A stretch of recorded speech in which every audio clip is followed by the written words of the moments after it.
October in Portland meant constant drizzle, but tonight was different. Water came down in sheets so thick my windshield wipers could barely keep up. I'd been driving on autopilot for the last 20 minutes, my mind still replaying the surgery I'd just finished. The German Shepherd hadn't made it. Despite everything I'd tried, despite 3 hours of cutting and stitching and praying, his heart had stopped on my table at 2:47 in the morning. I pulled into my driveway and killed the engine, sitting there for a moment in the sudden silence. The house looked exactly as I'd left it 16 hours ago, dark and empty, a 2-story colonial that had belonged to my parents before the accident. 5 years later, and I still sometimes expected to see lights on in the kitchen, my mother's shadow moving past the window. The storm hadn't let up.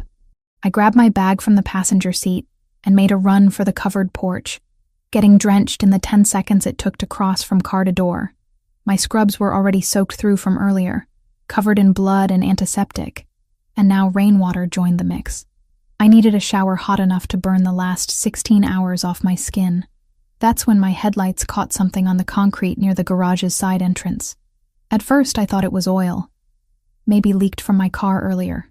But the color was wrong. Too dark, too thick, spreading in a pattern that moved toward the door instead of pooling in place. I stood on the porch, keys in hand, staring at that stain. Every rational part of my brain screamed to go inside the house, lock the door, call the police. Let someone else deal with whatever had bled that much on my property. But I'd spent the last decade of my life learning to recognize injury, to assess damage, to understand the difference between survivable wounds and fatal ones. And that amount of blood, fresh enough that the rain hadn't completely washed it away, meant someone was hurt. Badly. I crossed back to my car and grabbed the flashlight I kept in the glove compartment. The beam cut through the darkness, following the trail.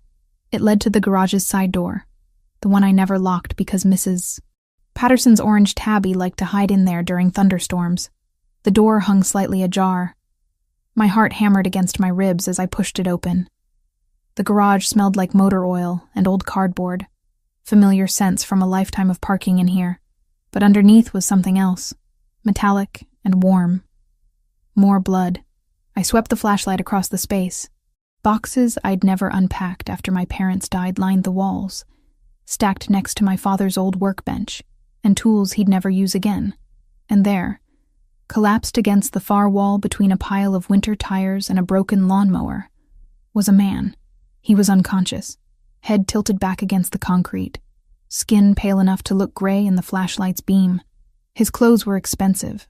I could tell that much even in their current state. The suit had probably cost thousands before it got shredded and soaked in blood. His white shirt was more red than white now, particularly around his left side where his hand pressed weakly against his abdomen. I should have run. Should have called 911 and let the professionals handle this. But my training kicked in before my common sense could catch up, and I was moving toward him, dropping to my knees in the spreading pool of blood on the concrete. Hey. I touched his shoulder, checking for a pulse at his neck. Strong enough, but too fast. Can you hear me? No response. His head lolled to the side when I touched him, and I got my first clear look at his face. Even unconscious and bleeding out, he was striking. Sharp cheekbones, strong jaw, black hair plastered to his forehead. The kind of face you'd see in a magazine spread, not collapsed in a stranger's garage. I forced myself to focus. Assessment first. Questions later. I peeled his hand away from the wound and used my pocket knife to cut away his shirt. The hole was small, neat. Entrance wound on the left side of his abdomen, maybe 3 inches above his hip bone. I rolled him slightly, checking for an exit wound. Nothing. The bullet was still in there. Okay, I said, though he couldn't hear me. You picked the right house to bleed out at. I'm good at this. I was. Just not usually with humans. The next part was a blur of action driven by muscle memory. I ran inside, grabbing the emergency medical kit I kept for wildlife rescues, the one that was definitely not legal for human use, but contained everything I needed.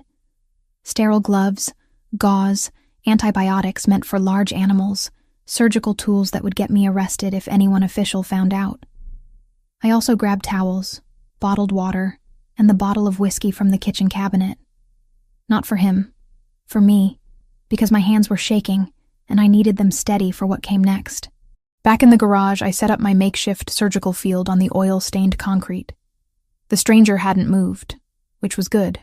Easier to work on someone who wasn't thrashing around. I cut away the rest of his shirt, using water-soaked towels to clean the area around the wound as much as possible. The bullet had entered clean, but the internal damage was anybody's guess. I could see the edges of the wound tract, tissue torn and bleeding sluggishly. He'd already lost so much blood that his body was starting to shut down, preserving what was left for vital organs. If I didn't get that bullet out and stop the bleeding, he'd be dead within the hour. I'd done this procedure hundreds of times.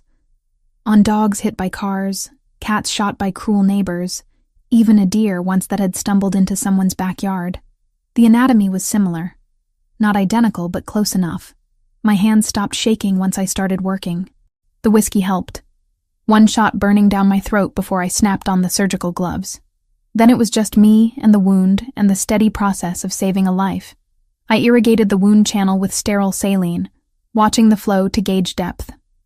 The bullet had angled upward slightly, missing his intestines by what looked like less than an inch. Lucky. Absurdly lucky. I used the smallest forceps, probing carefully, feeling for metal. There, about 2 inches deep, lodged against muscle tissue. I worked it free slowly, carefully, trying not to cause more damage than the bullet itself had created. When it finally came loose, I dropped it into an empty coffee can with a metallic clink that seemed too loud in the silent garage. The bleeding increased once the bullet was out, but I'd expected that. Pressure first, then sutures. I packed the wound with gauze, pressing hard enough that the stranger groaned, the first sound he'd made since I'd found him. Good. Pain meant nerve function, meant he was still in there fighting. I worked fast after that, suturing layer by layer. Muscle first, then subcutaneous tissue, finally skin. My stitches were neat and precise, habits formed from years of veterinary surgery translating perfectly to this illegal operation on a complete stranger in my garage. By the time I finished, dawn was starting to break. Gray light filtered through the garage's single window, turning everything the color of old concrete. The stranger's color had improved marginally, his breathing steadier now that he wasn't actively bleeding to death. I'd started an IV line using equipment meant for dehydrated dogs, pumping fluids into him to replace what he'd lost. I sat back on my heels, surveying my work. The wound was closed, cleaned, dressed with proper bandages. I'd injected him with antibiotics strong enough to kill an infection in a 200-pound mastiff. His pulse was still too fast, but not dangerously so. If he made it through the next few hours without his organs shutting down, he'd probably survive. Probably. I needed to move him. Couldn't leave him bleeding on my garage floor where anyone could see through the window. The house was safer, more private. Using a technique I'd learned for moving injured horses, I maneuvered him onto a plastic tarp and dragged him across the garage, through the side door, into the mudroom that connected to my kitchen. He was heavy, pure muscle under that expensive suit, built like someone who spent serious time in a gym. By the time I got him onto the old couch in my living room, I was sweating despite the morning chill. I covered him with blankets, checked his pulse again, made sure the IV was still flowing properly.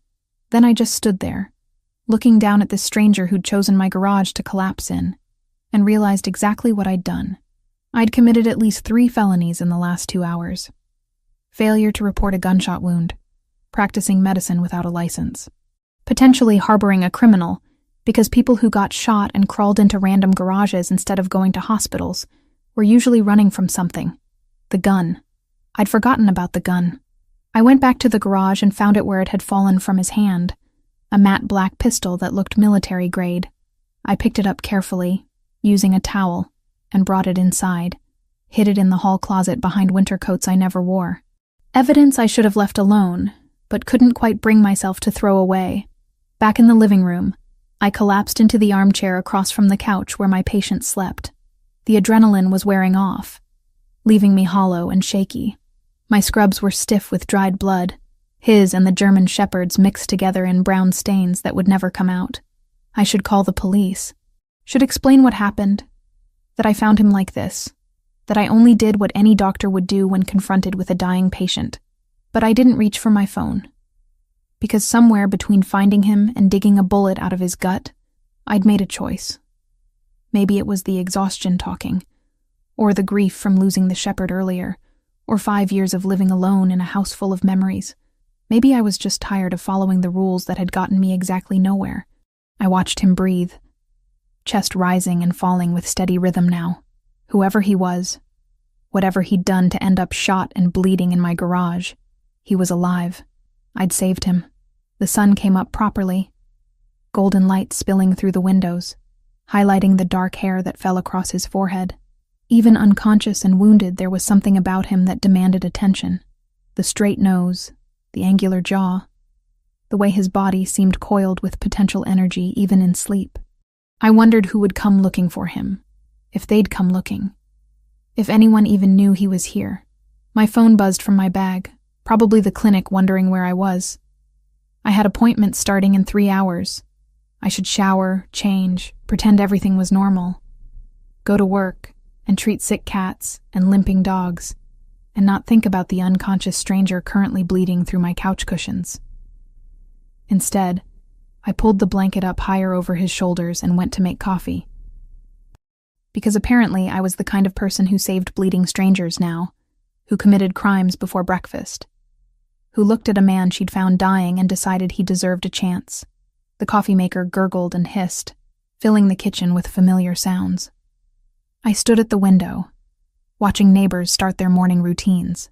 Mrs. Patterson retrieving her newspaper, Mr. Kim starting his car for his commute downtown.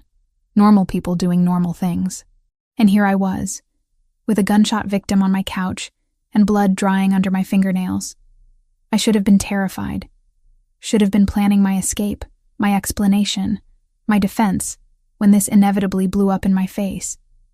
But as I poured coffee into my father's old mug and looked at the stranger who'd invaded my garage, all I felt was a strange sense of calm, like I'd been sleepwalking through the last 5 years and had finally woken up. Whatever happened next, at least it would be something different, something real, something that mattered more than appointments and rent and the slow, grinding routine that had become my entire world. I carried my coffee back to the living room and settled into the armchair, keeping watch. His color continued to improve as morning stretched into afternoon.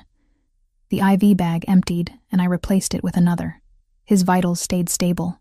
Hour by hour, his body fought its way back from the edge. And I sat there, 29 years old and suddenly a criminal, watching him breathe and wondering what name I'd given life back to.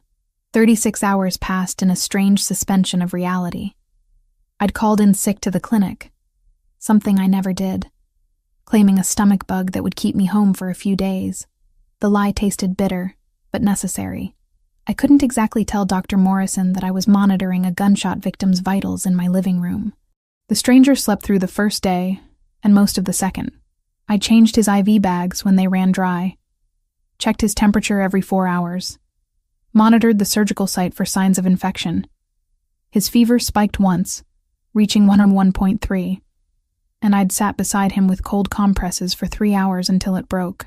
Professional distance should have kept me detached, clinical. But there was nothing clinical about the way my pulse quickened every time I had to touch his bare skin to check the wound. I was dozing in the armchair, my third cup of coffee gone cold on the side table, when he moved.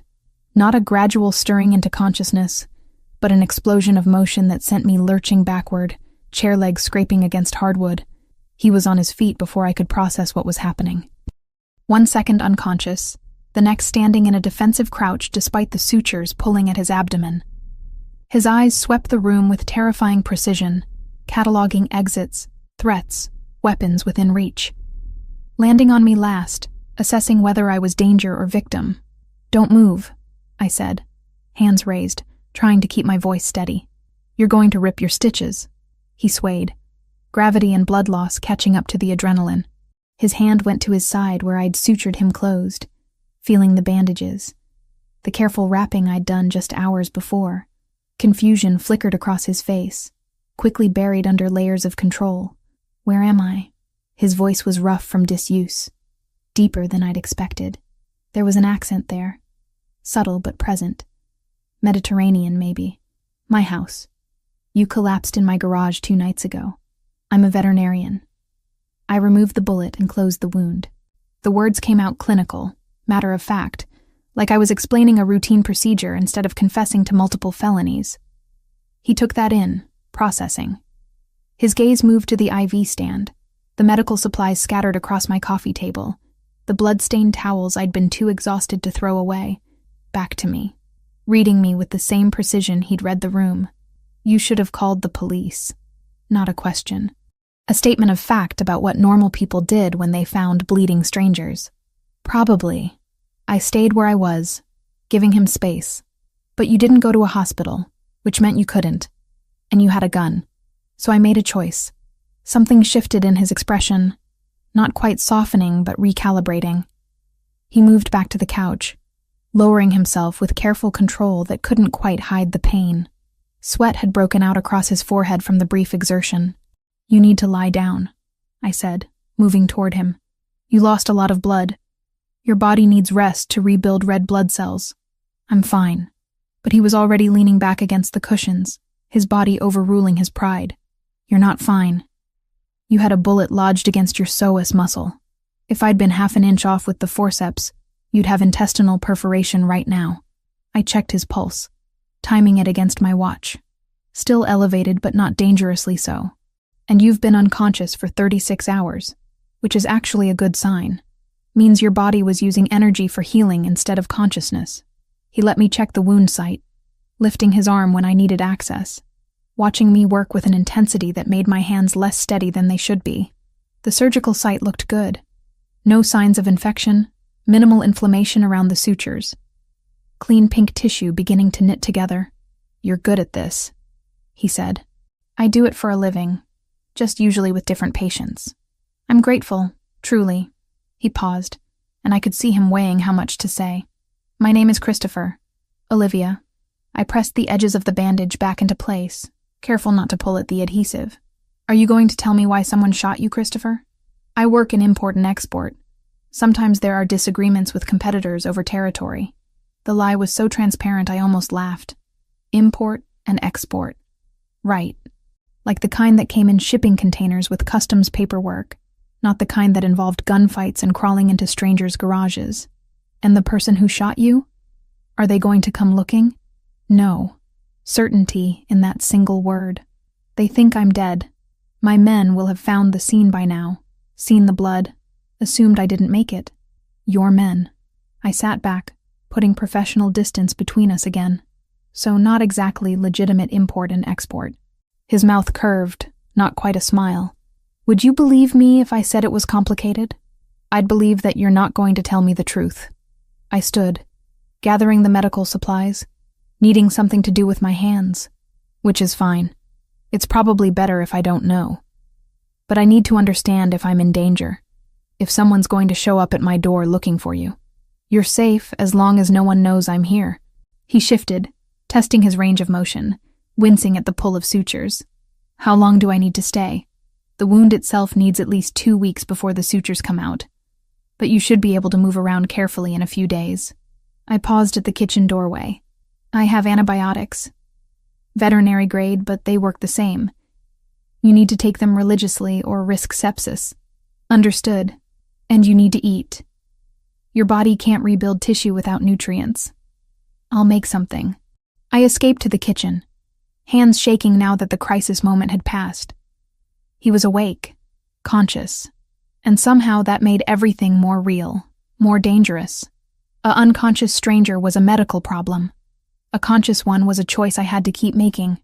I made eggs and toast because it was simple, and he needed protein. When I brought the plate back to the living room, he was on his phone.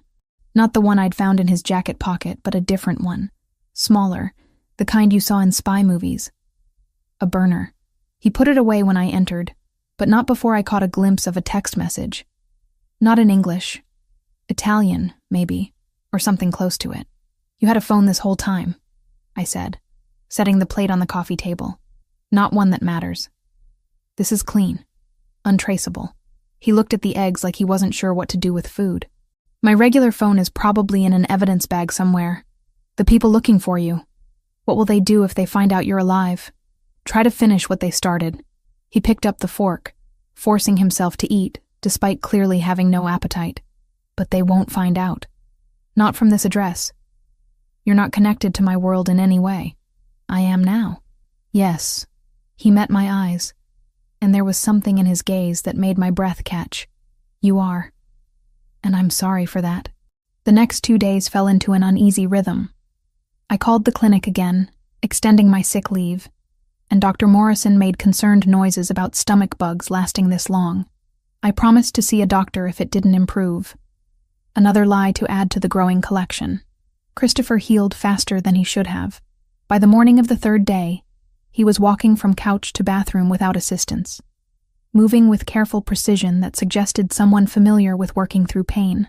His color had returned, the grayish pallor replaced by olive-toned skin that probably looked healthy when he wasn't recovering from nearly bleeding out. I changed his dressings twice a day, morning and evening, maintaining professional detachment that got harder every time I had to touch him. He had scars. Old ones, silver white against his skin. A puckered circular mark on his right shoulder that looked like an old bullet wound. Linear scars on his ribs that could have been knife wounds. Evidence of a life lived violently. How many times have you been shot? I asked while cleaning the surgical site on the 3rd evening. Including this one? 4 times. He didn't elaborate, but I could see him counting in his head, cataloging injuries like inventory. Most people don't get shot 4 times and live to talk about it. Most people aren't in my line of work. And what line of work is that exactly? He was quiet for a long moment, watching me work. I could feel his gaze on my face, measuring how much truth I could handle. Security, he said finally, for a family business. Sometimes people disagree with our methods. Security doesn't usually involve getting ambushed and shot. It does in my family. I finished taping the bandage and stepped back. The wound looked good, healing clean and fast. No infection. Minimal scarring if I'd done the sutures right. He'd probably end up with a neat white line to add to his collection. Your family. Are they looking for you? Yes. He pulled his shirt down, covering the bandages. They think I'm in a secure location recovering. I prefer it that way. Better they don't know I had to hide in a civilian's garage. Pride? Practicality. The fewer people who know where I am, the fewer chances someone uses that information against me. He stood, testing his balance, and I noticed how he positioned himself between me and the windows, without seeming to think about it. Instinct. You've been kind. More than I deserved. Once I'm mobile, I'll leave and you can go back to your normal life. And if your normal life includes people trying to kill you, then I deal with it. But not here. Not where it could affect you. Something about the way he said it. Casual certainty that violence was inevitable. Made me realize exactly how far out of my depth I was. This wasn't some action movie. This was real. He expected people to try to kill him. Expected it enough to plan around it. Who shot you, Christopher? He was quiet for so long I thought he wouldn't answer. Then he sighed, running a hand through his dark hair. And I saw exhaustion in the gesture. Not physical. Something deeper. The full name is Christopher Valentasi. My family manages certain business interests on the West Coast. Import, export, transportation, real estate. Some of it legitimate, some of it less so. He met my eyes. A rival organization, the Sinaloa cartel, decided they wanted to expand north into our territory. I was meeting with one of my men when they ambushed us. My man didn't make it. I got lucky. Lucky. I looked at the bandages hidden under his shirt. You call getting shot and nearly bleeding to death in a stranger's garage lucky? I call breathing lucky. His expression was unreadable. I've seen what happens when the cartel wants someone dead and succeeds. So yes, I'm lucky. And grateful. You saved my life, Olivia. That's not something I take lightly. The way he said my name, careful and deliberate like he was tasting it, sent heat through me that had nothing to do with the medical care I'd been providing. I stepped back. Needing distance.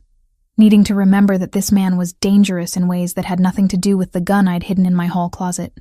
You need to keep taking the antibiotics, I said, defaulting to clinical professionalism. And don't push too hard too fast. Internal injuries need time to heal properly. Understood. He watched me retreat to the kitchen. and I felt his gaze like a physical touch. "Olivia?" I stopped, not turning around. "Thank you for everything. For not calling the police. For taking care of me. For keeping me alive. I won't forget that." I nodded, not trusting my voice, and escaped to the relative safety of the kitchen where I could pretend the reason my hands were shaking had everything to do with stress, and nothing to do with the way Christopher Valentasi looked at me like I was something precious he hadn't expected to find. If I'd been half an inch off with the forceps, "You'd have intestinal perforation right now." I checked his pulse, timing it against my watch. "Still elevated, but not dangerously so. And you've been unconscious for 36 hours, which is actually a good sign. Means your body was using energy for healing instead of consciousness." He let me check the wound site, lifting his arm when I needed access, watching me work with an intensity that made my hands less steady than they should be. The surgical site looked good. No signs of infection, minimal inflammation around the sutures. Clean pink tissue beginning to knit together. "You're good at this," he said. "I do it for a living, just usually with different patients. I'm grateful, truly." He paused, and I could see him weighing how much to say. "My name is Christopher. Olivia." I pressed the edges of the bandage back into place, careful not to pull at the adhesive. "Are you going to tell me why someone shot you, Christopher?" "I work in import and export. Sometimes there are disagreements with competitors over territory." The lie was so transparent I almost laughed. Import and export. Right. Like the kind that came in shipping containers with customs paperwork, not the kind that involved gunfights and crawling into strangers' garages. "And the person who shot you? Are they going to come looking?" No. Certainty in that single word. "They think I'm dead. My men will have found the scene by now, seen the blood, assumed I didn't make it." "Your men." I sat back, putting professional distance between us again. "So not exactly legitimate import and export." His mouth curved, not quite a smile. "Would you believe me if I said it was complicated?" "I'd believe that you're not going to tell me the truth." I stood, gathering the medical supplies, needing something to do with my hands. "Which is fine. It's probably better if I don't know. But I need to understand if I'm in danger, if someone's going to show up at my door looking for you. You're safe as long as no one knows I'm here." He shifted, testing his range of motion, wincing at the pull of sutures. "How long do I need to stay? The wound itself needs at least 2 weeks before the sutures come out. But you should be able to move around carefully in a few days." I paused at the kitchen doorway. "I have antibiotics. Veterinary grade, but they work the same. You need to take them religiously or risk sepsis." "Understood. And you need to eat. Your body can't rebuild tissue without nutrients." "I'll make something." I escaped to the kitchen, hands shaking now that the crisis moment had passed. He was awake, conscious, and somehow that made everything more real, more dangerous. A unconscious stranger was a medical problem. A conscious one was a choice I had to keep making. I made eggs and toast because it was simple, and he needed protein. When I brought the plate back to the living room, he was on his phone. Not the one I'd found in his jacket pocket, but a different one. Smaller, the kind you saw in spy movies. A burner. He put it away when I entered, but not before I caught a glimpse of a text message. Not in English. Italian, maybe, or something close to it. "You had a phone this whole time," I said, setting the plate on the coffee table. "Not one that matters. This is clean. Untraceable." He looked at the eggs like he wasn't sure what to do with food. "My regular phone is probably in an evidence bag somewhere. The people looking for you. What will they do if they find out you're alive? Try to finish what they started." He picked up the fork, forcing himself to eat, despite clearly having no appetite. "But they won't find out. Not from this address. You're not connected to my world in any way." "I am now." "Yes." He met my eyes, and there was something in his gaze that made my breath catch. "You are. And I'm sorry for that." The next 2 days fell into an uneasy rhythm. I called the clinic again, extending my sick leave, and Dr. Morrison made concerned noises about stomach bugs lasting this long. I promised to see a doctor if it didn't improve. Another lie to add to the growing collection. Christopher healed faster than he should have. By the morning of the 3rd day, he was walking from couch to bathroom without assistance. moving with careful precision that suggested someone familiar with working through pain. His color had returned, the grayish pallor replaced by olive-toned skin that probably looked healthy when he wasn't recovering from nearly bleeding out. I changed his dressings twice a day, morning and evening, maintaining professional detachment that got harder every time I had to touch him. He had scars. Old ones, silver-white against his skin. A puckered circular mark on his right shoulder that looked like an old bullet wound. Linear scars on his ribs that could have been knife wounds. Evidence of a life lived violently. "How many times have you been shot?" I asked while cleaning the surgical site on the third evening. "Including this one?" "4 times. He didn't elaborate, but I could see him counting in his head, cataloging injuries like inventory. Most people don't get shot 4 times and live to talk about it. Most people aren't in my line of work. And what line of work is that exactly?" He was quiet for a long moment, watching me work. I could feel his gaze on my face, measuring how much truth I could handle. "Security," he said finally, "for a family business. Sometimes people disagree with our methods. Security doesn't usually involve getting ambushed and shot. It does in my family." I finished taping the bandage and stepped back. The wound looked good, healing clean and fast. No infection. Minimal scarring if I'd done the sutures right. He'd probably end up with a neat white line to add to his collection. "Your family. Are they looking for you?" "Yes." He pulled his shirt down, covering the bandages. "They think I'm in a secure location recovering. I prefer it that way. Better they don't know I had to hide in a civilian's garage. Pride? Practicality. The fewer people who know where I am, the fewer chances someone uses that information against me." He stood, testing his balance, and I noticed how he positioned himself between me and the windows, without seeming to think about it. Instinct. "You've been kind. More than I deserved. Once I'm mobile, I'll leave and you can go back to your normal life. And if your normal life includes people trying to kill you, then I deal with it. But not here. Not where it could affect you." Something about the way he said it, casual certainty that violence was inevitable, made me realize exactly how far out of my depth I was. This wasn't some action movie. This was real. He expected people to try to kill him. Expected it enough to plan around it. "Who shot you, Christopher?" He was quiet for so long I thought he wouldn't answer. Then he sighed, running a hand through his dark hair. And I saw exhaustion in the gesture. Not physical. Something deeper. "The full name is Christopher Valentassi. My family manages certain business interests on the West Coast. Import, export, transportation, real estate. Some of it legitimate, some of it less so." He met my eyes. A rival organization, the Sinaloa Cartel, decided they wanted to expand north into our territory. I was meeting with one of my men when they ambushed us. My man didn't make it. I got lucky. Lucky. I looked at the bandages hidden under his shirt. "You call getting shot and nearly bleeding to death in a stranger's garage lucky. I call breathing lucky."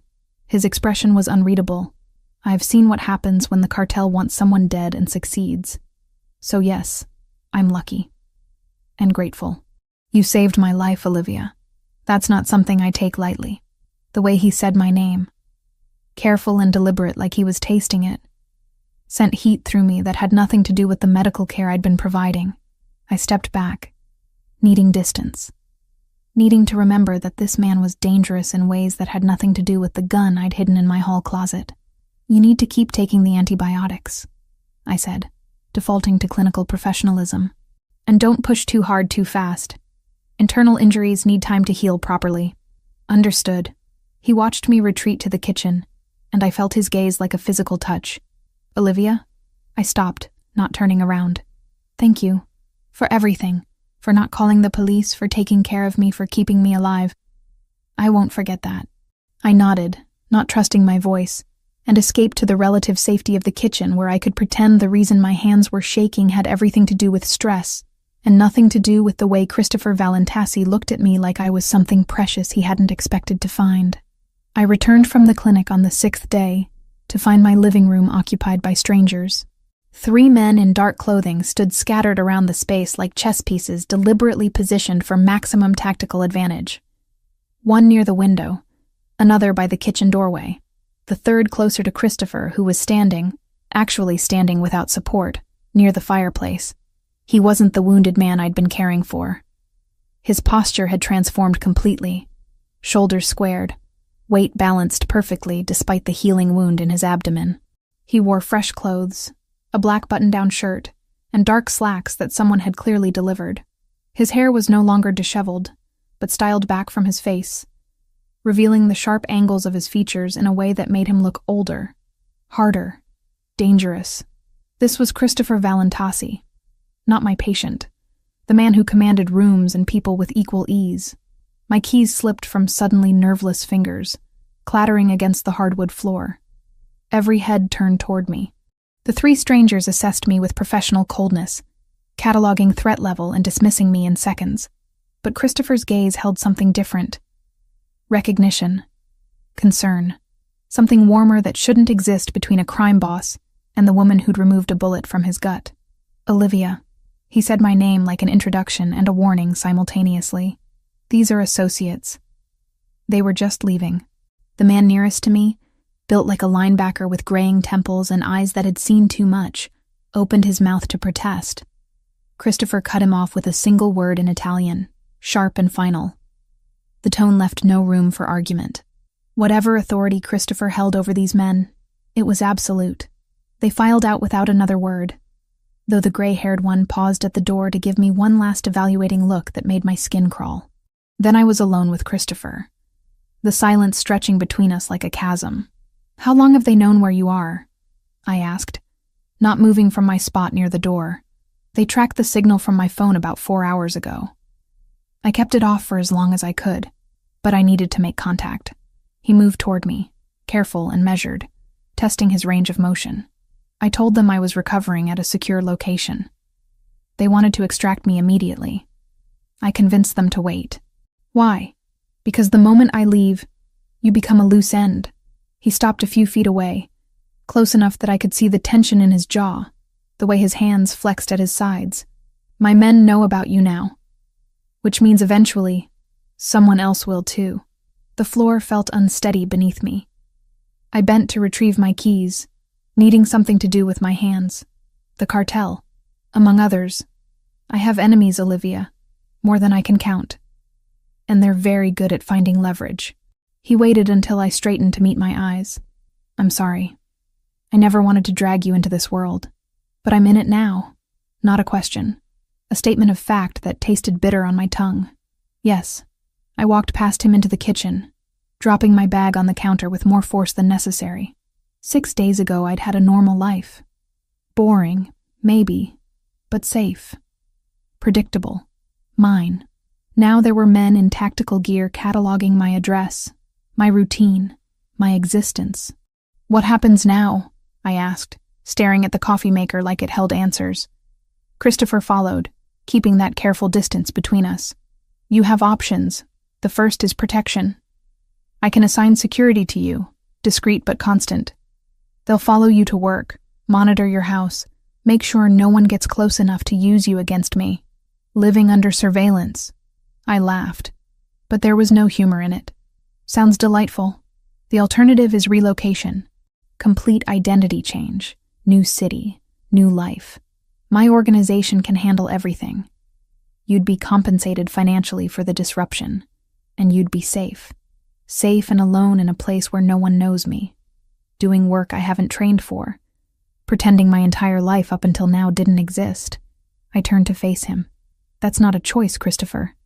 That's witness protection for a crime I didn't commit. It's survival. It's running." I gripped the counter edge, knuckles white.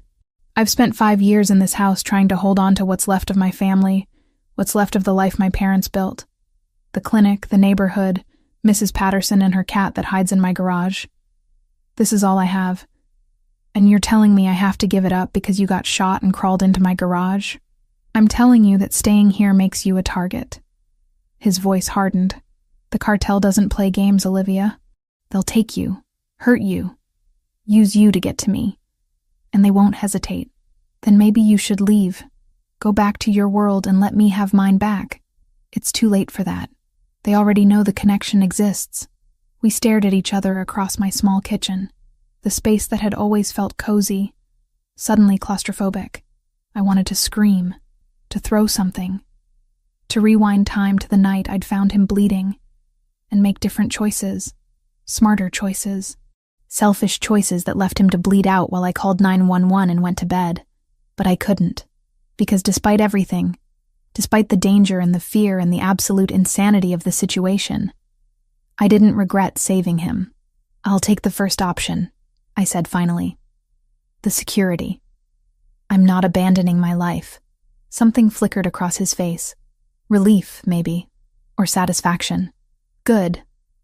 I'll make arrangements." The next 3 days proved how thoroughly my life had been invaded. Men I didn't know followed me to work in unmarked sedans, parking in the clinic's lot and watching the entrance like hawks. A sleek security system appeared in my house overnight. Cameras and sensors and technology I didn't understand, but Christopher assured me was necessary. Even Mrs. Patterson commented on the nice young men who'd been around the neighborhood lately. Christopher stayed, recovering with alarming speed. By the 8th day, he was moving without visible discomfort, the sutures healing clean under bandages that needed changing less frequently. He should have left. His organization clearly wanted him back, but he kept finding reasons to delay. "I need to monitor the wound for infection," he'd said the first time I asked. "The security system needs calibration," he'd said the second time. By the third time, he just looked at me and said nothing, and I didn't ask again. We fell into a rhythm that felt dangerous in its domesticity. He cooked dinner most nights, elaborate Italian dishes that he prepared with the same focused precision he probably applied to everything else. Pasta carbonara with pancetta that melted on my tongue. Osso buco that fell off the bone. Tiramisu that he claimed his grandmother had taught him to make. "Didn't expect a crime boss to know his way around a kitchen," I'd said, watching him dice garlic with professional efficiency. "My nonna believed every man should know how to feed himself and the people he cares about." He'd smiled then, a real smile that softened the harsh lines of his face. She also believed in settling disagreements with wooden spoons, which probably explains my career path. We watched movies late at night, old films from my father's DVD collection. Christopher had opinions on cinematography and plot structure that surprised me. He quoted Coppola and Scorsese like scripture, pointed out continuity errors in mob movies with the authority of someone who knew exactly how that world actually worked. For stretches of time, I could almost forget, almost pretend he was just a man recovering from surgery, not a criminal whose phone buzzed constantly with messages that made his expression go cold and distant. Almost believe we were two normal people sharing space and meals and increasingly charged glances across dimly lit rooms. But reality always intruded. A call at 3 a.m. that he took in Italian, voice hard and commanding. A visitor who Christopher met at the door, speaking in low tones about shipments and territories. The gun he'd started carrying again, tucked into a holster at his back, where I glimpsed it whenever his shirt rode up. The breaking point came on the 11th day. I was at the clinic when my phone rang, Christopher's number on the display. "Come home now," he said without preamble. "Don't stop anywhere. Drive straight here." My stomach dropped. "What happened?" "Just come home. The security will follow you." The drive took 15 minutes that felt like hours. The unmarked sedan stayed close behind me, and I kept checking my mirrors for threats I wouldn't recognize if I saw them. My street looked normal when I pulled in. No cars out of place, no obvious danger. But Christopher opened the door before I reached it, pulling me inside with a grip that was just shy of painful. "They know." He shut the door, engaged 3 separate locks. "The cartel. They have your name, your address, where you work. Everything." I couldn't breathe. How? Someone talked. Or someone saw something. It doesn't matter how. He moved to the window, checking the street through a gap in the curtains. "What matters is that you're not safe here anymore. You said the security can be bypassed. People can be bribed or killed. There's surveillance photos, Olivia. You arriving at work, leaving the clinic, shopping at the grocery store. They've been watching you for at least 3 days." The room tilted sideways. I sat down hard on the couch, the same couch where I'd performed surgery on him a week and a half ago. where he'd slept and healed and become part of my life in ways I hadn't meant to allow. "I'm moving you tonight," Christopher continued, already in tactical mode. "Pack what you need. You're coming to my property. 40 acres, controlled access, security that actually works." "No."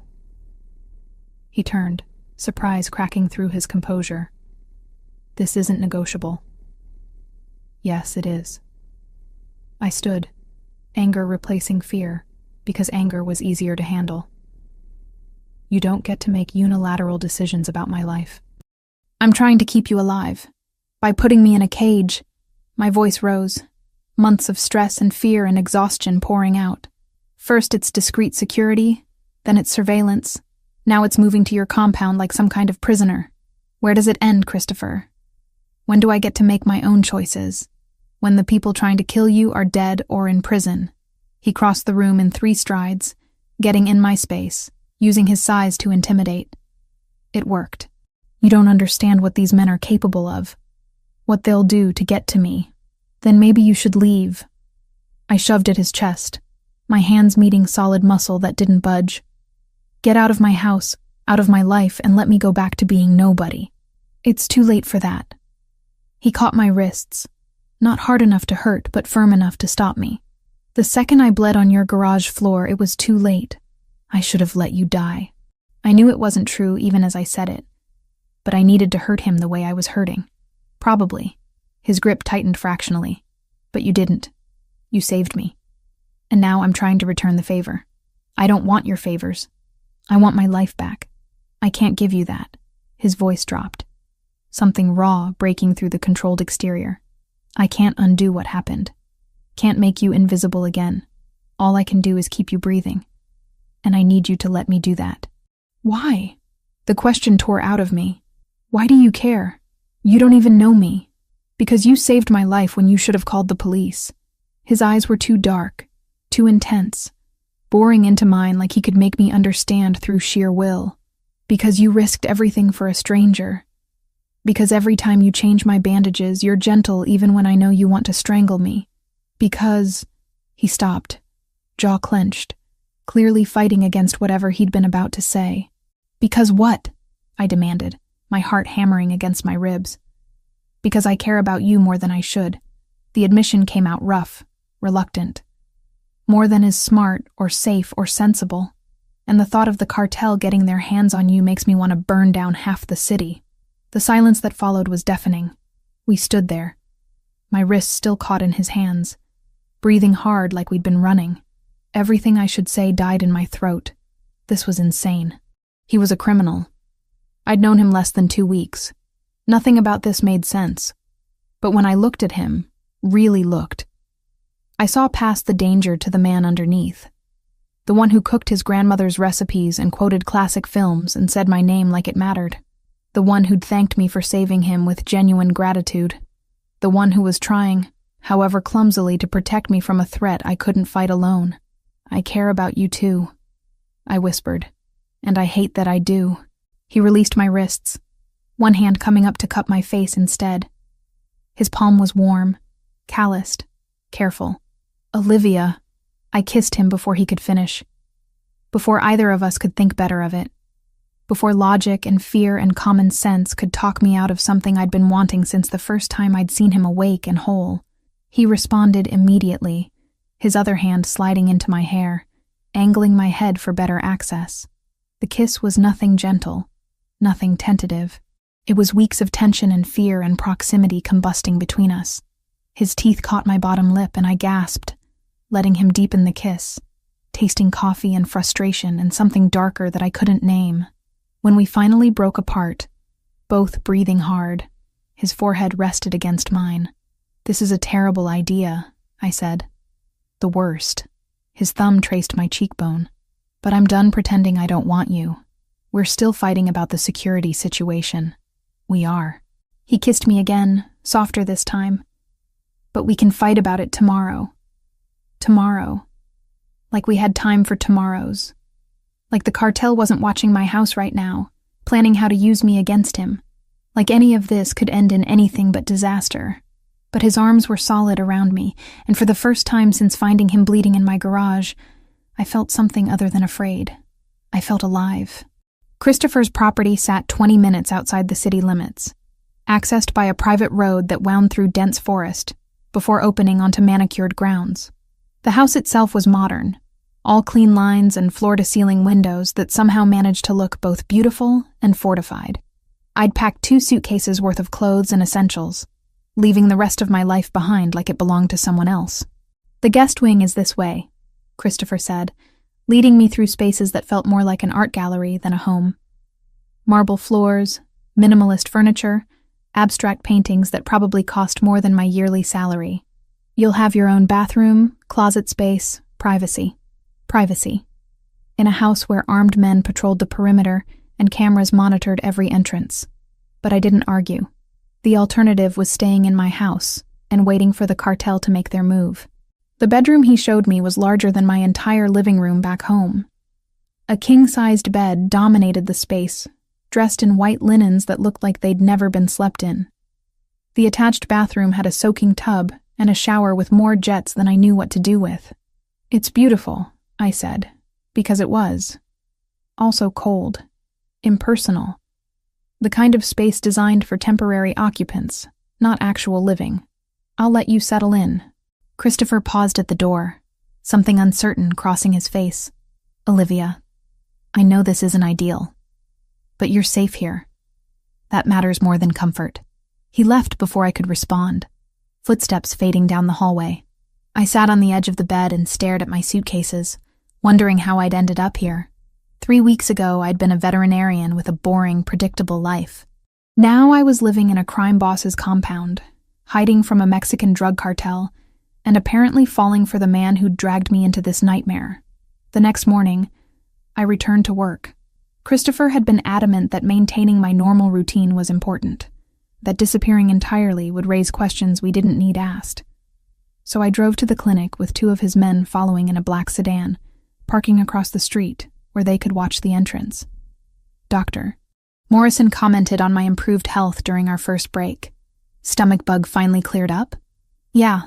Thankfully." The lie came easier than it should have. "Just needed some rest." "Well, you look better, almost relaxed." He grinned. "Got a new boyfriend or something? You're glowing." I laughed it off, but his words stuck with me through afternoon appointments. Was I glowing? And if so, what did that say about me that danger and Christopher Valentassi's proximity had the same effect as falling in love? The first real glimpse into Christopher's world came on my 5th night at the property. I was reading in the living room when rapid footsteps and raised voices erupted from somewhere deeper in the house. Christopher appeared in the doorway, his expression grim. "I need your help. Medical emergency." I followed him through corridors I hadn't explored yet, down stairs that led to what looked like a converted basement. A man sat on a metal examination table, his right arm wrapped in blood-soaked towels. He was young, maybe 25, with sweat pouring down his face and eyes glassy with pain. "Guard dog got him during a pickup," Christopher explained. "Tore through muscle. We can't take him to a hospital without questions." The man, who Christopher introduced as Ryan, nodded weakly. "Sorry, boss, I should have been faster." "Save the apologies. Olivia's going to fix you up." I approached carefully, unwrapping the makeshift bandage. The damage was extensive. Deep lacerations through the bicep, tissue torn and bleeding freely. I'd seen similar injuries in large breed attacks on other animals. This was bad, but manageable. "I need clean water, sterile towels, and my medical kit from upstairs," I said, slipping into professional mode. "Also whiskey. This is going to hurt." For the next 90 minutes, I cleaned and sutured Ryan's arm while Christopher watched from the corner. The work was familiar, grounding. Tissue was tissue, whether it belonged to a dog or a man. My hands moved with practiced precision, closing layers one at a time until the wound was sealed and properly dressed.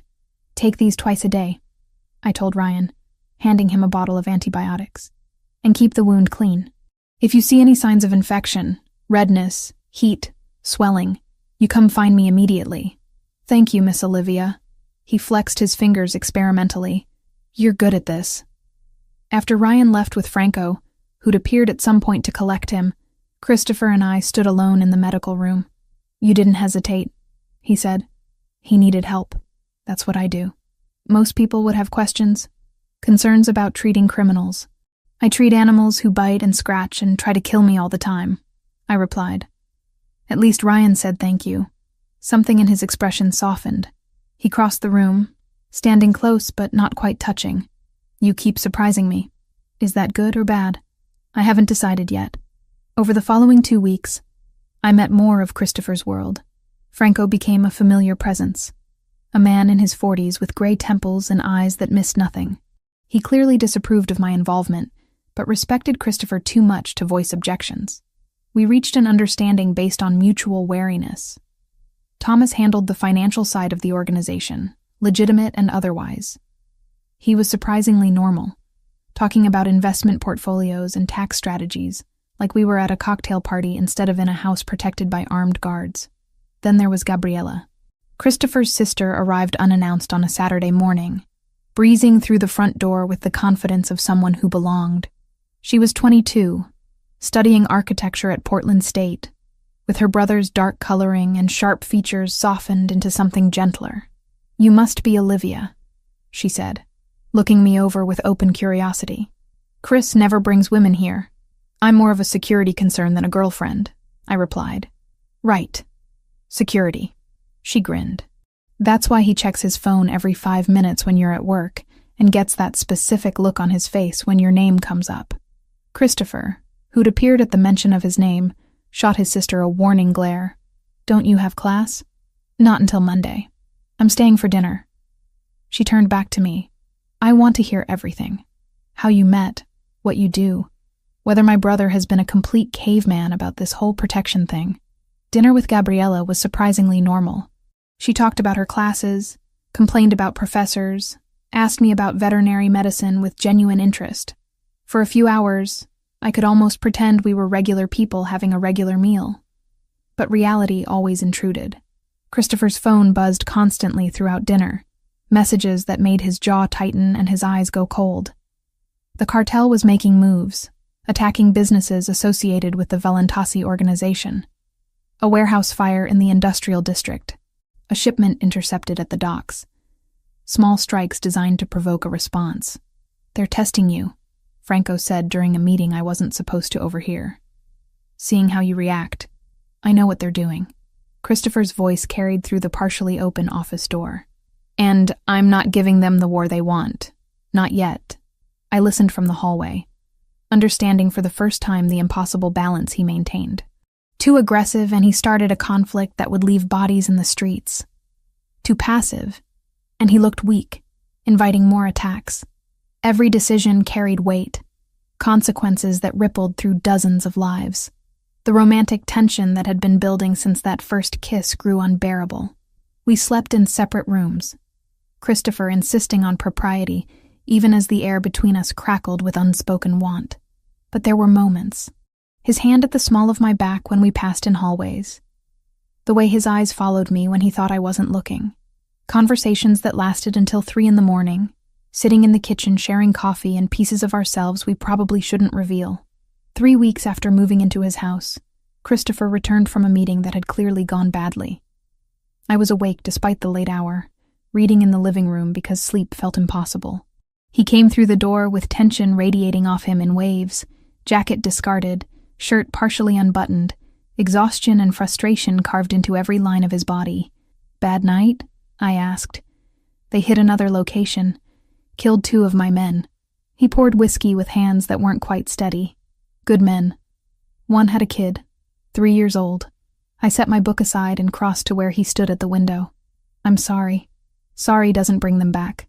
He drank, the alcohol disappearing in one swallow. I should have seen it coming. Should have had better security. You can't protect everyone from everything. I'm supposed to. That's the job. Keep my people safe, maintain territory, show strength. He turned to face me. But I'm distracted. Have been since you moved in. Can't focus when half my attention is on making sure you're safe. That's not my fault. I know. It's mine. For caring more than I should. The admission hung between us, raw and honest. I reached up, cupping his face in my hands, feeling the tension in his jaw, the exhaustion around his eyes. Christopher. Just his name, but it contained everything I couldn't figure out how to say. He kissed me like he was drowning, and I was oxygen. Hard and desperate, his hands in my hair, pulling me closer until there was no space left between us. I kissed him back with equal intensity, weeks of denial and attraction, and fear combusting into need that wouldn't be ignored anymore. We didn't make it to a bedroom, ended up against the wall, then on the couch, urgent and graceless, and exactly what we both needed. His hands mapped my body with reverence mixed with possession, and I gave as good as I got, learning the scars and planes of muscle I'd treated medically, but never touched like this. Afterward, we lay tangled together on the couch, breathing hard, the world outside temporarily forgotten. "This complicates things," I said. His laugh was rough. "Everything about you complicates things. Regret it? Not even a little." He pulled me closer. "But we should probably talk about what this means. Tomorrow. Right now I just want this." He kissed my forehead, a gesture so tender it made my chest ache. Tomorrow, then. We fell asleep there, wrapped around each other, and for the first time since finding him bleeding in my garage, I felt like maybe we'd figure this out somehow. The clinic had always been my sanctuary. 10 years of working there, first as a student intern, then as Dr. Morrison's associate, finally as a full partner when he'd offered me equity last year. The scent of antiseptic and the sound of barking dogs meant home more than my actual house ever had. But walking through the doors that Tuesday morning, I felt the sanctuary crack. 2 men sat in the waiting area, surrounded by legitimate clients with their sick cats and limping dogs. They didn't belong. Everything about them screamed wrong, from their expensive leather jackets to the way their eyes tracked my movement across the room with predatory focus. Dr. Turner, the receptionist, Jamie, looked nervous. "These gentlemen say they have an emergency. An injured animal in their car." I forced my expression neutral, professional. "What kind of animal?" The older man stood, his accent thick when he spoke. "Dog, German Shepherd, hit by car maybe an hour ago. He's bleeding bad." Every instinct screamed trap, but there were witnesses. Mrs. Patterson sat in the corner with her orange tabby. The Hendersons waited with their Labrador. I couldn't cause a scene, couldn't let panic show on my face. "Bring him to exam room 3, I said. "I'll meet you there." I walked through the back hallway, pulled out my phone with shaking hands, and typed a single word to Christopher. Problem. Exam room 3 felt smaller with 2 strange men occupying the space. They carried a pet carrier between them, the kind meant for cats, far too small for a German Shepherd. My stomach dropped. "Set it on the table," I instructed, moving to wash my hands, buying time. The older man placed the carrier down with care that seemed genuine, but when he opened the latch, there was no dog inside. Just an envelope. Manila. Thick with contents I already knew I didn't want to see. "What is this?" I kept my voice steady through sheer force of will. "Open it. Not a request." Inside were photos. Me leaving the clinic yesterday. Me at the grocery store 3 days ago. Me and Christopher through the windows of his property, close enough that whoever took them had been on the grounds. And underneath, printed on plain paper, a list. My full name, address, social security number, my parents' death certificates, the clinic's tax ID. "We know who you are, Dr. Turner." The older man spoke with disturbing politeness. "We know who you're protecting, and we need information." "I don't know what you're talking about." The lie tasted like ash. "Christopher Valentasi. When he leaves the property, where he goes, how many men guard him, which routes he takes." He smiled, and it was worse than any threat. "You live with him now. You see things. We just need you to share. And if I refuse, this clinic." He gestured around us. "Beautiful place. Would be shame if something happened. Fire maybe. Or maybe that nice girl at reception has accident on way home. Or maybe Dr. Morrison's granddaughter, she's 8, yes? Walks home from school alone on Tuesdays." Ice flooded my veins. "You're threatening children. I'm offering opportunity for cooperation. You help us. Everyone stays safe. You refuse." He shrugged. "We find other ways to get information. Less pleasant ways. The door burst open before I could respond. Christopher's men, the two who'd followed me to work, weapons drawn. But the cartel men just smiled, hands raised in mock surrender. "We're leaving," the older one said. "Dr. Turner has our number. 48 hours to reconsider." They walked out past the armed guards like they were taking a casual stroll. By the time I got to the parking lot, they'd vanished into traffic. Before Christopher got there, I did the only thing I could live with. I pulled Jamie into my office, told her to take the week off, and had David arrange a quiet escort for Dr. Morrison's granddaughter on Tuesdays. I also filed an anonymous tip about 2 men casing a veterinary clinic with the local precinct, enough to nudge patrol cars past our block without inviting the kind of questions we couldn't answer. Christopher arrived 20 minutes later, Franco and 3 others with him. They swept the clinic for devices, questioned Jamie and the staff, took copies of the security footage. I sat in my office, hands still shaking, while Christopher paced like a caged animal.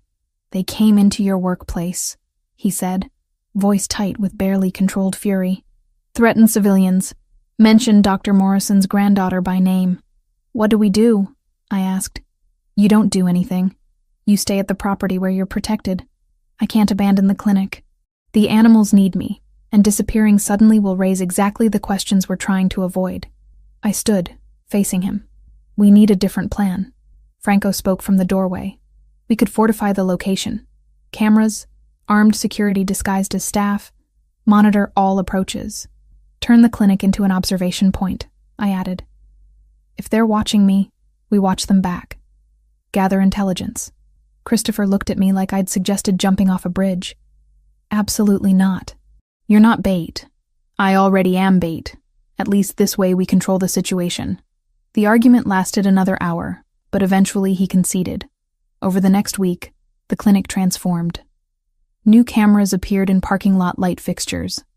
A new employee started, a man named David who moved like former military and always positioned himself near the entrance. Another patient waited in the lobby most days, reading magazines but really monitoring everyone who entered. The cartel's men came back twice. Once to check in, standing in the waiting area just long enough to remind me they were watching. Once to deliver another envelope, this one containing photos of Gabriella walking across campus.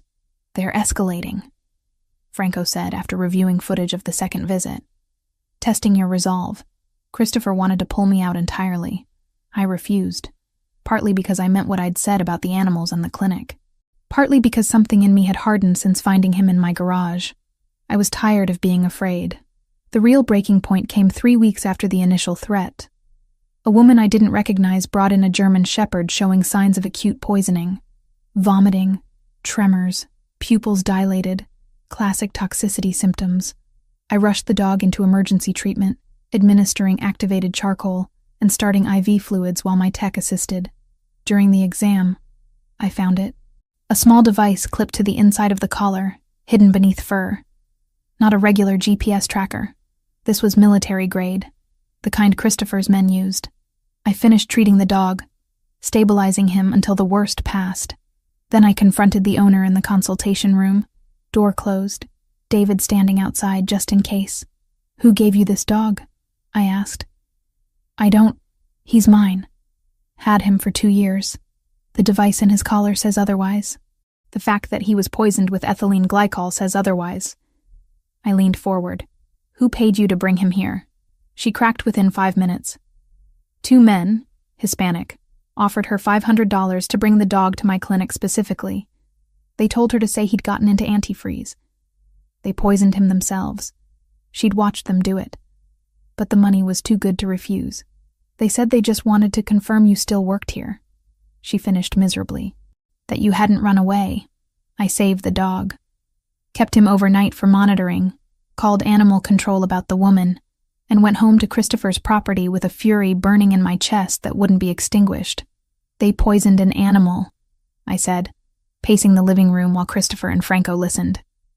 "An innocent dog, deliberately poisoned him just to verify my location. What kind of people do that?" "Desperate ones," Christopher said quietly. "Or ones trying to provoke a response. Well, they got one. I'm done being scared. I want to help plan whatever you're doing next.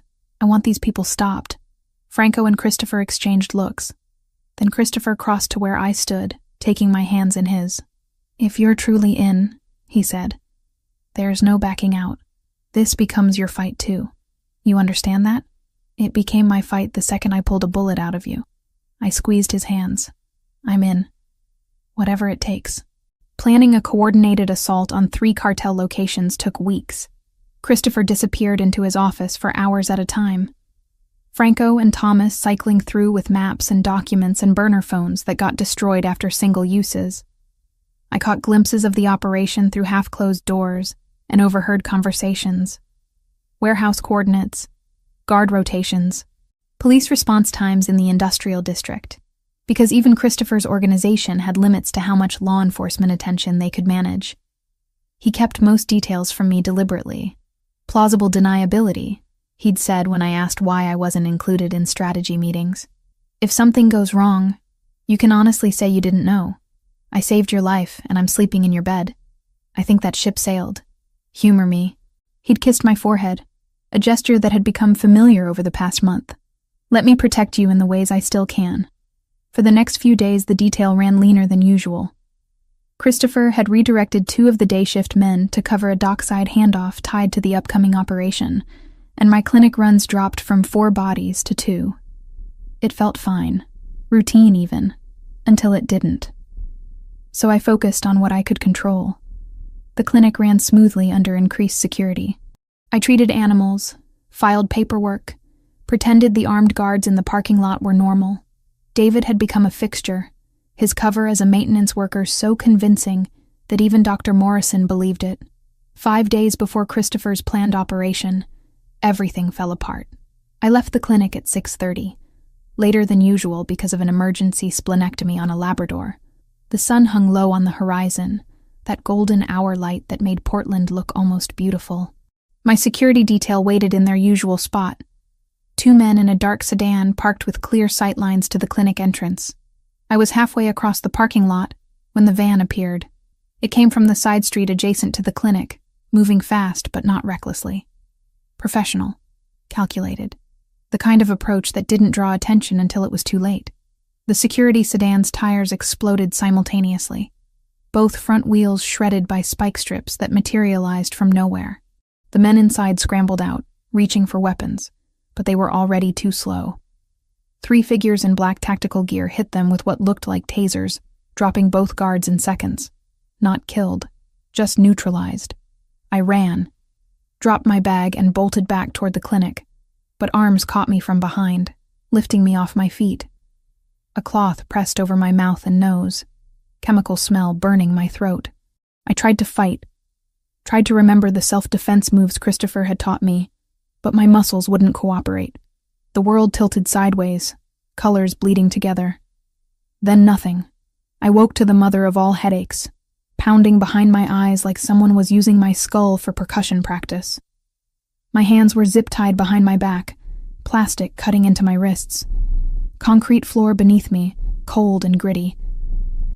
The space smelled like motor oil and rust. Industrial decay mixed with something organic that might have been mold. A warehouse, abandoned by the look of it, with high ceilings and broken windows filtering orange light from street lamps outside. 5 men occupied the space with me, positioned strategically around the perimeter. They spoke rapid Spanish, voices bouncing off metal walls. I understood maybe 1 word in 3, but I caught the important ones. Christopher. Money.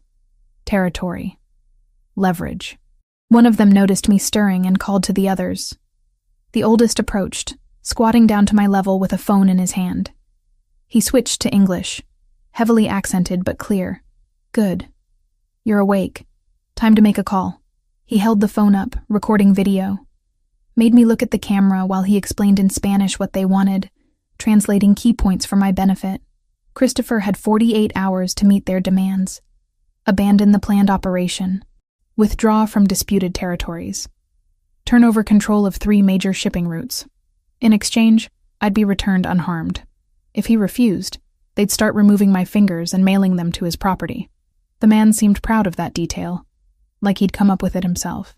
After recording, They zip-tied my ankles and left me against the wall while they settled into what looked like a long wait. I forced myself to focus, to observe instead of panic. Christopher had drilled this into me during those late-night training sessions. If something happens, stay calm. Notice everything. Information is survival. 5 guards total. They rotated in pairs, 2 sleeping while 3 stayed alert. 12-hour shifts based on when fresh men arrived with food and coffee. The warehouse had 3 exits I could see: main rolling door, side entrance, and what looked like a loading dock. Security cameras in 2 corners, but one had a dark screen. Dead or deliberately disabled, I couldn't tell. The guards kept checking their phones, monitoring something. They seemed nervous, constantly looking toward the windows like they expected company. Good. They should be nervous. Christopher wouldn't negotiate. He'd come for me, and he'd bring hell with him. Hours crawled past. They gave me water, but no food. Probably worried I'd vomit with the head injury I clearly had. One guard, younger than the others, almost seemed sympathetic. He loosened my wrist ties slightly when the others weren't looking. Gave me a folded jacket to sit on instead of bare concrete. Sorry, he muttered in English. Business, nothing personal. I didn't respond. Saved my energy for staying alert, for memorizing every detail I could about this place and these men. Somewhere across the city, Christopher would be receiving that video. I knew him well enough by now to predict his response. No panic, no negotiation. Just cold, calculated fury channeled into action. He'd accelerate the operation timeline, throw every resource he had into finding me before the deadline expired. The thought should have been comforting. Instead, it terrified me. Because I'd seen the maps in his office, heard Franco talk about acceptable casualties and collateral damage. Christopher would burn half the city to get me back, and people would die in the process. Good people. His people. Maybe even him. Night fell. The guards changed shifts.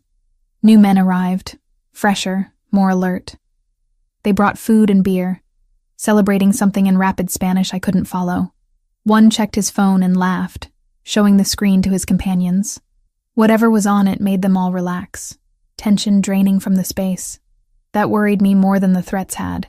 Relaxed guards meant they felt safe, like they'd won something. Around 3 a.m, the atmosphere changed. The guards stopped talking, started moving with purpose. More men arrived, at least 10 additional bodies flooding into the warehouse. They carried weapons openly now, AR-15s and tactical gear that looked military surplus, preparing for something big. One guard left the security camera unattended while helping unload ammunition crates. I craned my neck, catching a glimpse of the screen.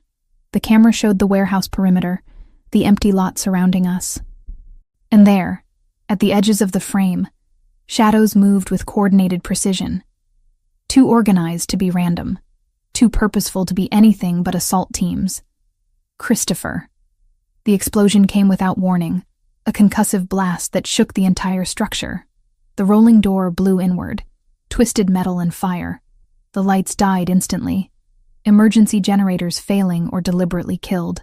Chaos erupted in the darkness, shouting and gunfire from multiple directions simultaneously. I threw myself sideways, rolling toward the stack of shipping containers I'd been cataloging for the last 6 hours. The zip ties cut into my wrists and ankles, but I used core strength to keep moving, getting behind cover the way Christopher had taught me during those training sessions I'd thought were paranoid overkill. The firefight was brutal and brief. Christopher's men moved through the warehouse like ghosts, night vision giving them impossible advantage. I heard the cartel guards trying to coordinate defense, but they were fighting blind against opponents who could see perfectly. One by one, the gunfire reduced, until only screams and commands in Italian remained. "Olivia!" Franco's voice cut through the chaos. "Olivia Turner, respond." "Here!" I shouted from behind the containers. "I'm behind the blue containers near the east wall." Light flooded my hiding spot, tactical flashlight attached to Franco's rifle. He swept the area, confirmed I was alone, then lowered the weapon and moved to my side. A knife appeared from somewhere, slicing through the zip ties with one clean cut. "You hurt?" he demanded, checking me over with clinical efficiency. Headache. Dehydrated. Nothing serious. Can you walk? Yes. Then move. We're not clear yet. He half-guided, half-carried me through the warehouse, past bodies I tried not to look at, through corridors slick with spent brass and God knew what else.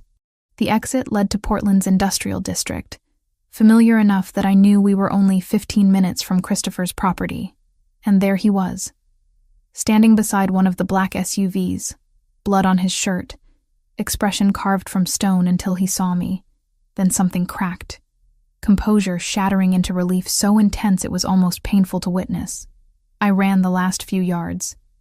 He met me halfway, arms crushing me against his chest hard enough to hurt. I didn't care. I was shaking, and he was shaking, and for a moment the war zone around us ceased to exist. You came, I said stupidly. Always. His voice was rough, destroyed. Always, Olivia. He held me while his men finished securing the area, while ambulances arrived for the injured, while Franco coordinated cleanup with contacts in local law enforcement, who'd conveniently show up late to file reports. I didn't ask how that worked. Didn't want to know. Later, much later, in the safety of his property with medical staff fussing over my head injury, Christopher told me the cost. All 3 cartel locations had been hit simultaneously with mine. The operation had succeeded beyond expectations. Cartel leadership was dead or captured, their presence in the region effectively eliminated. But 7 of Christopher's men hadn't made it home. 7 families he'd have to visit with condolences and cash that would never be adequate compensation. I'm sorry, I said, holding his hand in both of mine. Don't be. They knew the risks. And they'd do it again to bring you home. He pressed his forehead to mine. I would have burned every cartel stronghold from here to the border. Lost 100 men if that's what it took. That's terrifying. That's love. The aftermath of the rescue stretched into weeks that felt suspended between relief and reckoning. The cartel de Sinaloa's presence on the West Coast had been effectively dismantled. 3 major locations destroyed. Leadership either dead or captured. Their remaining operatives scattered and leaderless. Christopher's organization had won decisively, but victory came at a price measured in coffins and grieving families. I attended all 7 funerals. Christopher tried to discourage me, saying it wasn't necessary, that these men understood the risks when they signed on.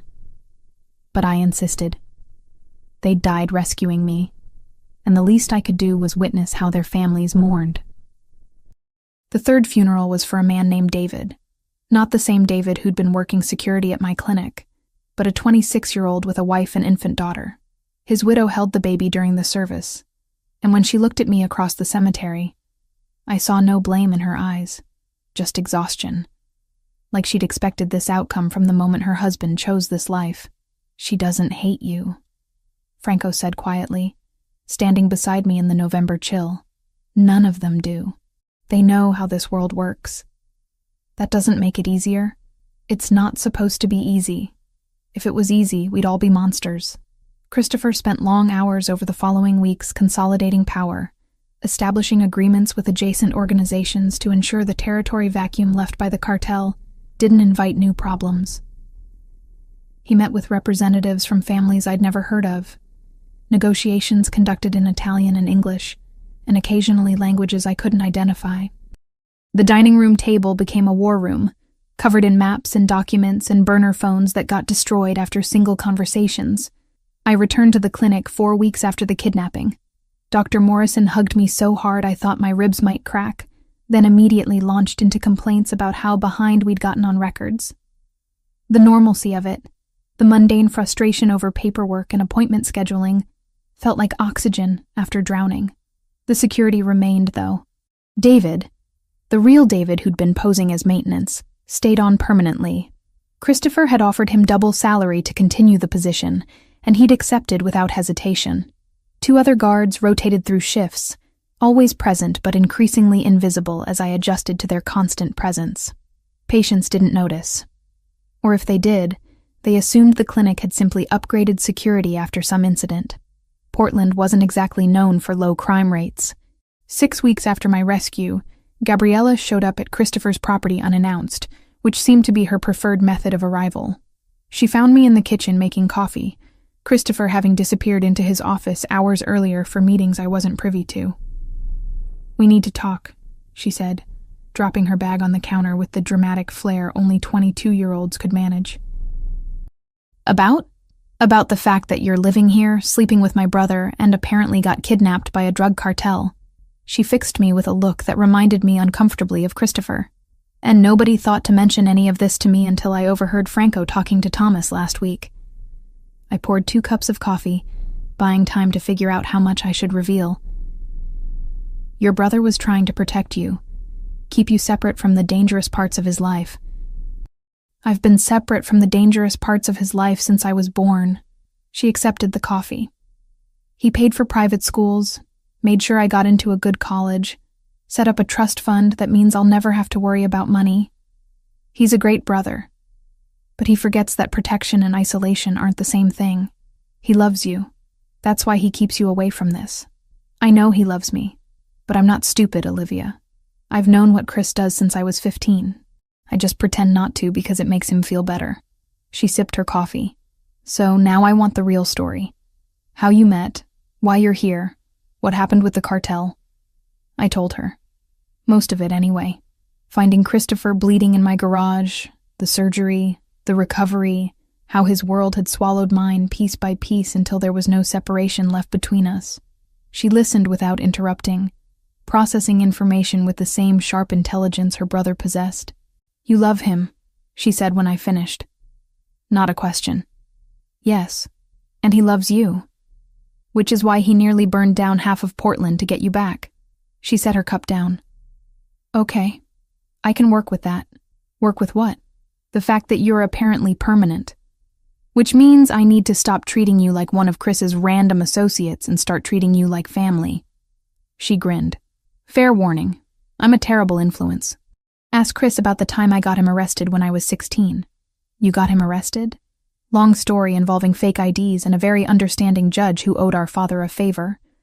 She stood, gathering her bag. "But the point is, you're stuck with me now. Weekly dinners, occasional shopping trips, the whole sister-in-law experience. We're not married. Yet. Give it 6 months." She kissed my cheek. "Welcome to the family, Olivia." Christopher emerged from his office an hour after Gabriella left, looking exhausted in a way that had nothing to do with physical tiredness. I was reading on the couch, same spot where I'd performed surgery on him months ago, back when he was just a stranger who'd bled on my garage floor. "Bad meeting?" I asked. "Necessary meeting." He sat beside me, pulling me against his side with casual possessiveness that had become natural over the past weeks. "Finalizing agreements with the other families, making sure everyone understands the new territory boundaries." "Is it done? The war with the cartel? As done as these things get.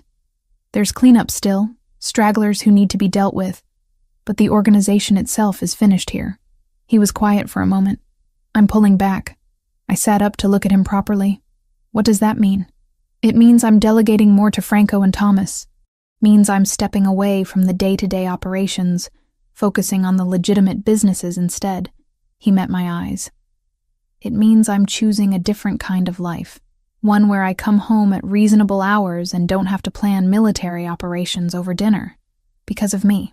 Because of you. Because I'm 34 years old and I've been doing this since I was 20. Because I've lost too many good men, and I'm tired of attending their funerals." He cupped my face in his hands. "Because I want a future that isn't just survival. I want mornings and arguments about whose turn it is to make coffee, and maybe eventually kids who inherit your eyes and my terrible sense of humor." My throat tightened. "You're talking about a life." "I'm talking about our life. If you want it." I thought about the woman I'd been 6 months ago.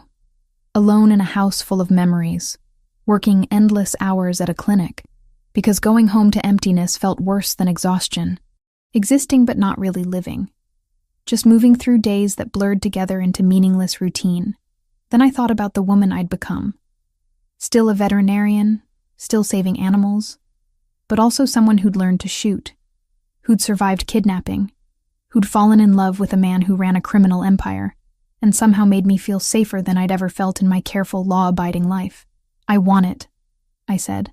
"All of it. The mornings and the arguments and the future you're describing." He kissed me then, soft and careful like I was something precious he couldn't quite believe he got to keep. Outside, Portland rain started falling, that constant November drizzle that made everything gray and cold.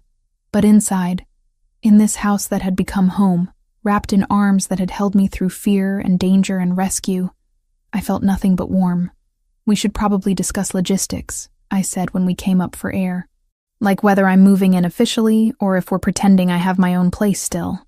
You've been living here for 2 months. I think the pretense ship has sailed." "Fair point. What about the clinic?" "I'm not giving that up. I wouldn't ask you to. Your work matters. Saving things is who you are." He brushed hair back from my face. "We'll figure out the balance. Together. Together." 6 months ago, that word would have terrified me. Now it felt like the only thing that made sense. 6 months.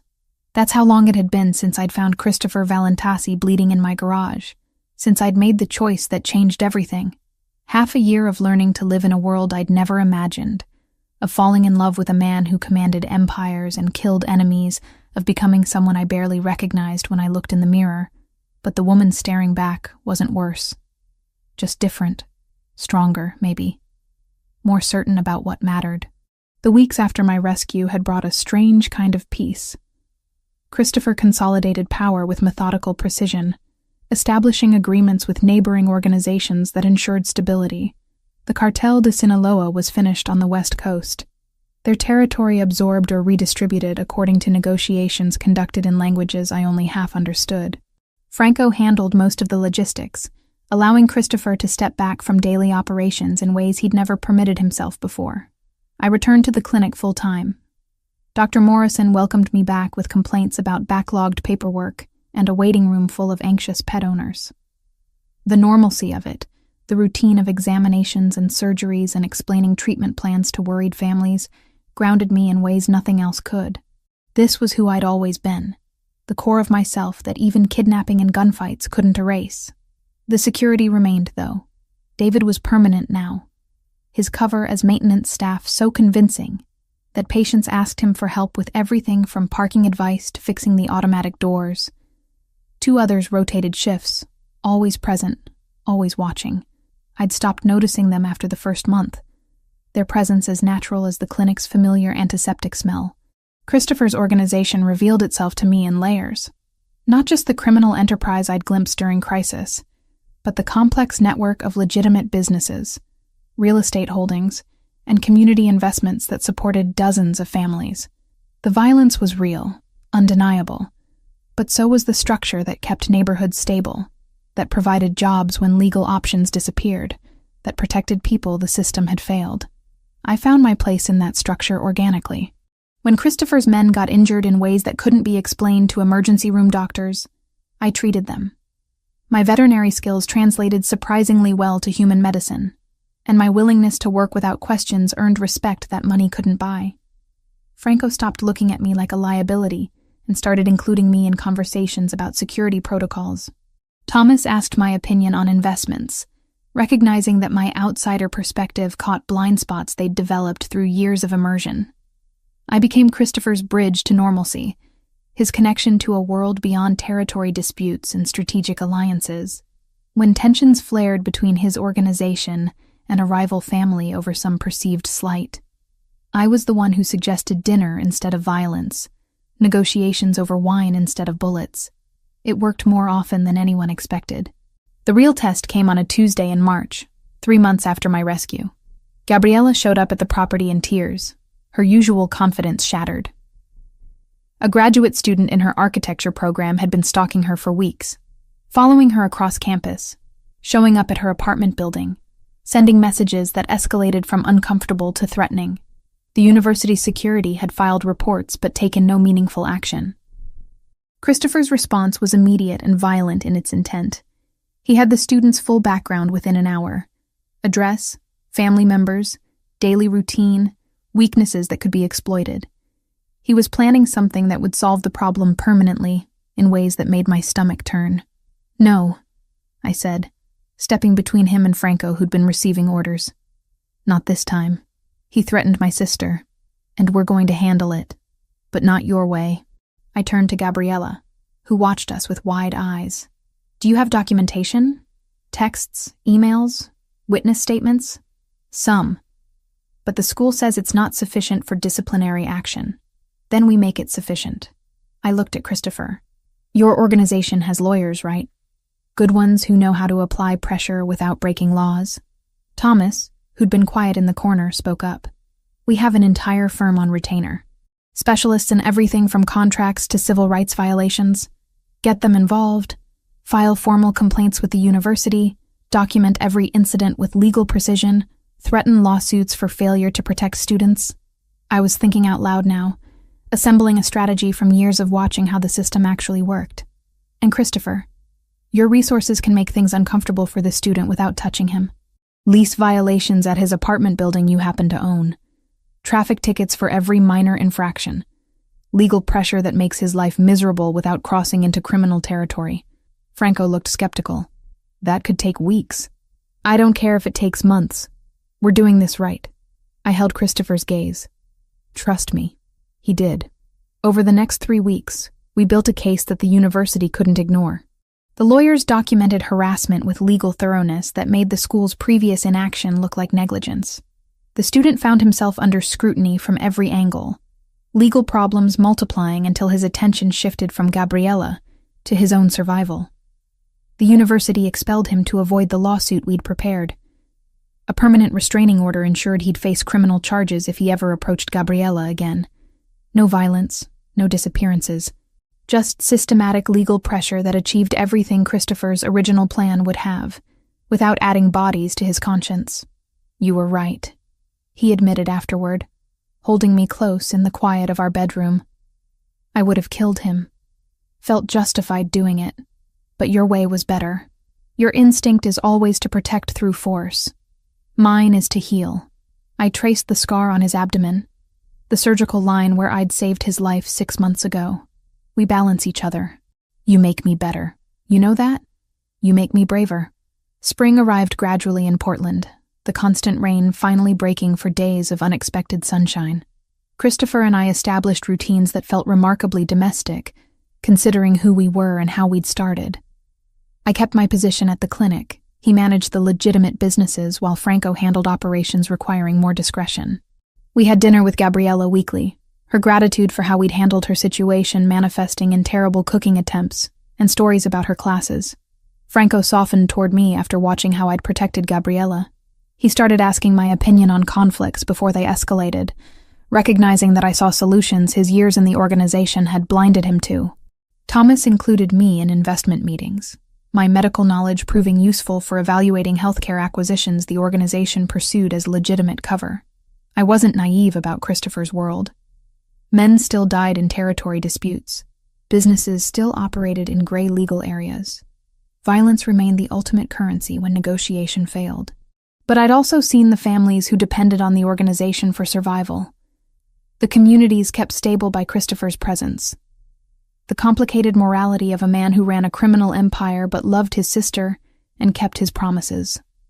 One evening in April, exactly 6 months after I'd found him bleeding in my garage, I came home from the clinic to find Christopher in the kitchen. He was cooking, something elaborate involving fresh pasta and sauce that smelled like his grandmother's recipes. Armed guards patrolled the perimeter outside. Security cameras monitored every approach, but inside these walls it felt like home. Dance with me, he said suddenly, abandoning the stove. There's no music. Don't need music. He pulled me close, one hand at my waist, the other finding mine. We swayed slowly in the kitchen's golden light, moving to rhythm only we could hear. You saved me, he said quietly against my hair. That night in your garage, you saved my life. But you saved more than that. You saved something in me I thought was dead. The part that could still feel something beyond violence and strategy. The part that believed in futures instead of just survival. My throat tightened. You saved me too. From a life that was just going through motions. From being alone in a house full of memories with nothing to look forward to. But more of the same. We saved each other then. Yeah, we did. Outside, storm clouds gathered on the horizon. Thunder rumbled in the distance, promising the kind of downpour that had been falling the night we met. But inside, wrapped in Christopher's arms, I felt nothing but safe. We'd survived violence and kidnapping and impossible choices. We'd built something real from chaos. Something that looked like love and felt like home. He kissed me as the first drops of rain hit the windows, soft and certain, like he had all the time in the world to prove what I already knew. We were permanent. Whatever came next, we'd face it together, balancing his strength with my compassion, his world with my healing, his darkness with my light. 6 months ago, I'd been a veterinarian who saved a bleeding stranger. Now I was Olivia Turner, Christopher Valentasi's partner in every way that mattered, living a life I'd never imagined and wouldn't trade for anything. The pasta probably burned. We didn't notice until much later.